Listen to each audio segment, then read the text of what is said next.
Hi, Ruth Chadwick here, and I'm just enjoying a little joie de vivre on a beautiful summer's day.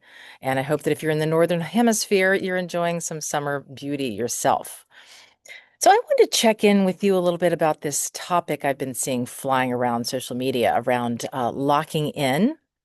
Locking in versus the soft life, which had gone kind of been gaining popularity since the pandemic, and people were really needing to be tender with themselves and now there's this trend towards locking in, which sounds a lot to me like hustle culture is back again.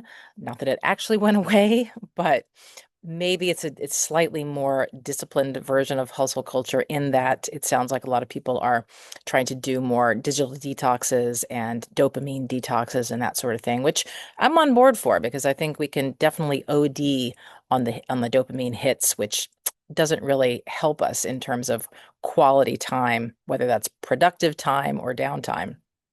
But in terms of locking in, I'm just curious, are you in the locking in mode? Do you feel like you're really kind of in a more disciplined frame of mind now that the economy seems to be teetering and people are feeling a lot of uncertainty around world events and where we're heading when everything in the world seems to be completely chaotic and or uncertain, where can you find some kind of agency or control? And I think that's where a lot of this locking in is coming from, right? Well, I can't control external events. I can't control what's happening in Russia, Gaza, or where have you, but I can control my inner self and I can control my daily routines and that sort of thing. And it gives us a sense of control.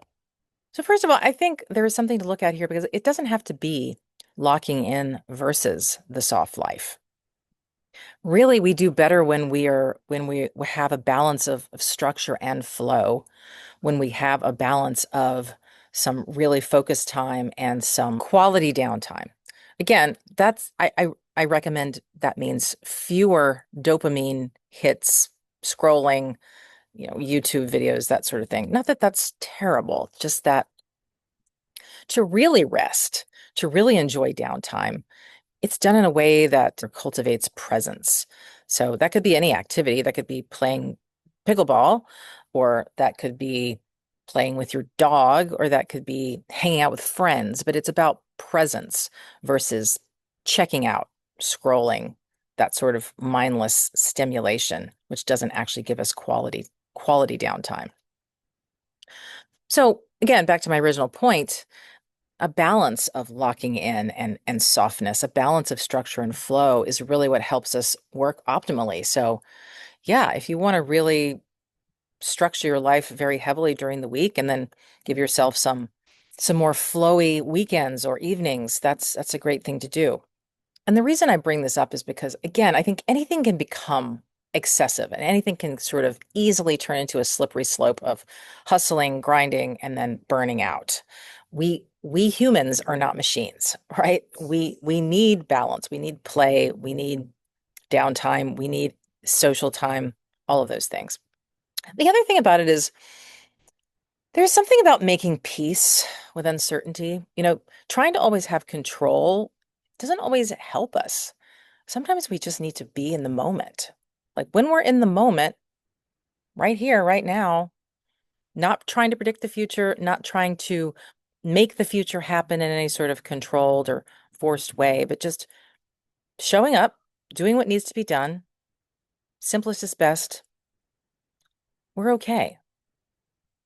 Uncertainty is always going to be here. Sometimes it's going to feel more amplified than at other times. And yes, should we take action in order to create the lives that we want? Absolutely. But if you make peace with uncertainty, that is, you accept that uncertainty is a part of life. You can't control your way through it or around it. You can't control it out of existence. It's there.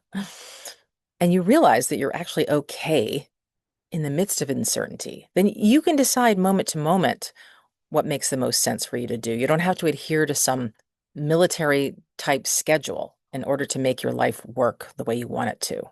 That's what we do to help make us feel like we have control. But ultimately, when we are okay knowing that certain uncertainty exists and that we have to do is take one step and put it in front of the other, we don't have to defend against it. We don't have to try to control things all the time. The thing that tends to burn us humans out so much is this need, not just burn us out, but also create a lot of messes, the ones that we're seeing in the world, is that we're trying to control things all the time. If you look at the principles of Taoism and you think about the concept of non-interference, which is about being in the flow of life, not trying to control or push or force all the time, but letting life live through you. That is actually where we are the most productive without being exhausted. That's when we are actually operating the most optimally, when we listen to ourselves, when we say, oh, yes, I want to do this thing, or no, I don't want to do this thing. Hey, I need rest, or hey, I need to get into gear. When we're just pushing, forcing, and controlling, we're not really solving the problem we think we are. We're just pushing, forcing, and controlling. And again, we're going to exhaust ourselves and burn ourselves out. So, just something I was thinking about as I was coming across this trend towards locking in.